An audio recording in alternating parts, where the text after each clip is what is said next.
जिसके होठों में गंगा और हाथों में त्रिरंगा है। वो देश जो कभी सत्यम शिवम सुंदरम, कभी वंदे मातरम और कभी पंजाब सिंधु गुजरात मराठा द्राविड़ उत्कल बंगा है। मैं उस देश की नागरिक हूँ जो हर ठुकराए हुए संस्थली बन जाता है और सब समंदर परदेशियों को भी अपने ब्रदर एंड सिस्टर कह के बुलाता है। यही प्रेम की पूज्य भूमि भारतवर्ष कहलाता है, भारतवर्ष कहलाता है।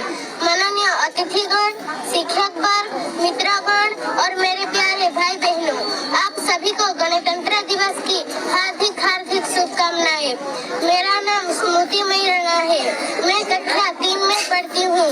अपने भाषण का शुरुआत उन सभी को नमन करते हुए करेंगे जिन्होंने अंग्रेजों से संघर्ष करते हुए बलिदान दिया।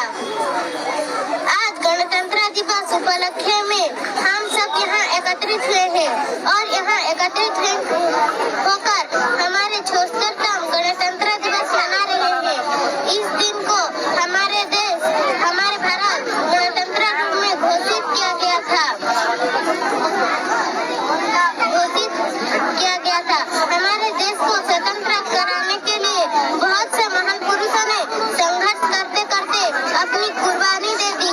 26 जनवरी 1950 को हमारे देश, हमारे भारत संविधान लागू किया गया था ताकि देश के सभी नागरिकों अधिकार